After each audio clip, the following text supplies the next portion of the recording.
I love spaghetti and meatballs, and here is a more refreshing twist for you. It's half beef, half grated zucchini, and it's served on roasted spaghetti squash. It's delicious. Everyone at the table is gonna love it. So you slice your spaghetti squash into about 1-inch rings. Then you salt it pretty liberally over a baking dish. I just have this set in a wire rack, and you let it set for about 20 minutes until some of the moisture has been released. You can see it in the bottom of the pan here. So this is the first step to making really, really delicious spaghetti squash. Just blot it with a paper towel. By salting it and letting the extra moisture come out, you really concentrate the flavors. It's really, really delicious. You get some caramelization with each cut piece. It is dynamite. So transfer this to just a regular rimmed baking sheet.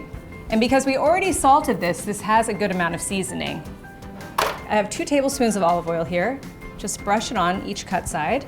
Once you try this technique, you'll never go back to just splitting the squash down the middle. This really gives it a lot of dimension.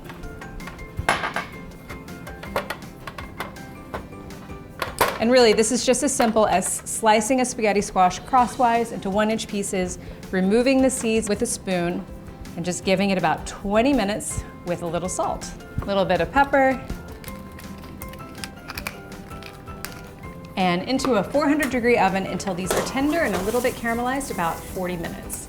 Squash are out, they look great. Let's get started on the meatballs. So I have 1 zucchini, just grate it coarsely on a box grater. You can also do this in the food processor. Zucchini is such a versatile vegetable. I really love this because it can go sweet, it can go savory. It does have a lot of moisture in it, so you wanna make sure that you squeeze out as much as possible, again, to just concentrate the flavor and make the texture of the meatballs really, really tender. You may have already had burgers that are made with half beef and half mushrooms. This is the same idea, which is just using less beef, amping up your vegetables. And I find the best way to get rid of the excess moisture is to use a potato ricer like this. If you don't have a potato ricer, you can also just use clean kitchen towels. Just give it a good squeeze. All right, so let's give this a press. Looks good. So transfer this to a large mixing bowl. To that, add 8 ounces of ground beef, 1 cup of cooked millet. Millet is one of my favorite grains these days. If you haven't tried it, go get a bag of it. It's delicious, super versatile. You cook it very similar to rice, just steams for about 25 minutes.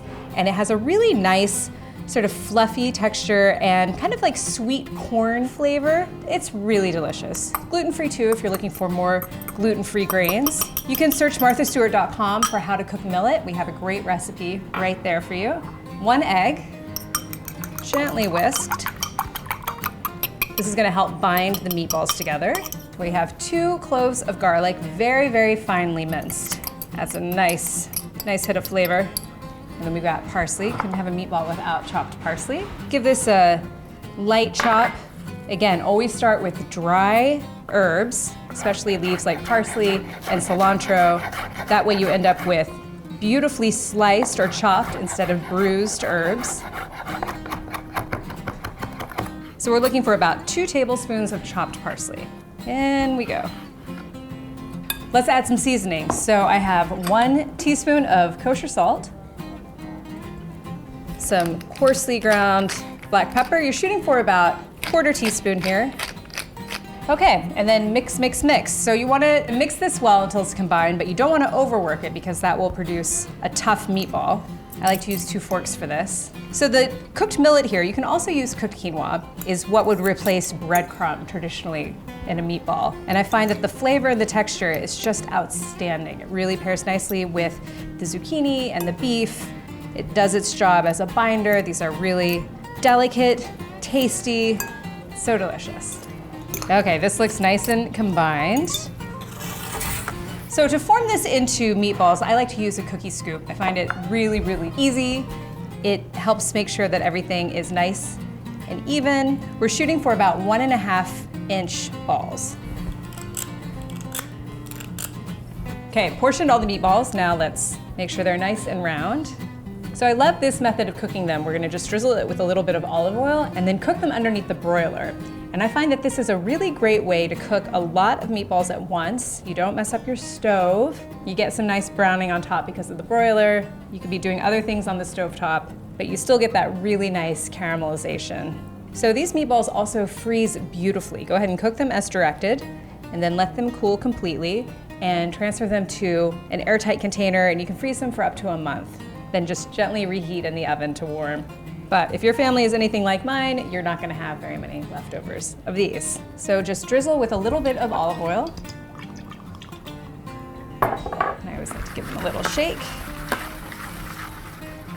Separate them, and then broil until they are nice and caramelized on the outside, cooked through, usually about 9 minutes or so. So meatballs are out. Let's get the spaghetti squash prepared. Once it's roasted, all you need to do is take off the outer skin. It's pretty easy to do with a paring knife. So you can kind of already see the strands of the squash as I'm taking the skin off. Roasting it in this way also helps keep the strands long and silky instead of all broken up if you were just scraping it with a fork. So these beautiful strands here, I'm just gonna separate them using a fork, and voila. Okay, add a big scoop to our plate. You know, you could also serve this with sauteed zoodles if you wanted to do a zucchini on zucchini dinner. Now for the meatballs. These are out and smelling really, really delicious. See the beautiful caramelization we have here? So all you need to do is use a spatula to just sort of loosen them. Just a few. Maybe one more for good measure. And homemade marinara sauce. You can find the recipe for our basic marinara sauce on marthastewart.com. Nothing beats a homemade marinara. It's really about 3 ingredients. All right, so I have my roasted spaghetti squash, my beef zucchini meatballs. We need some cheese, right? So here's a little bit of grated Parmesan, just to seal the deal. Yum, yum. I like using these hard cheeses like Parmesan because you really need just a little bit for added flavor. And a little bit of basil if you happen to have it. This is extra credit. Beautiful. This looks so great. It smells great too. Let's give it a try. Love how colorful this is.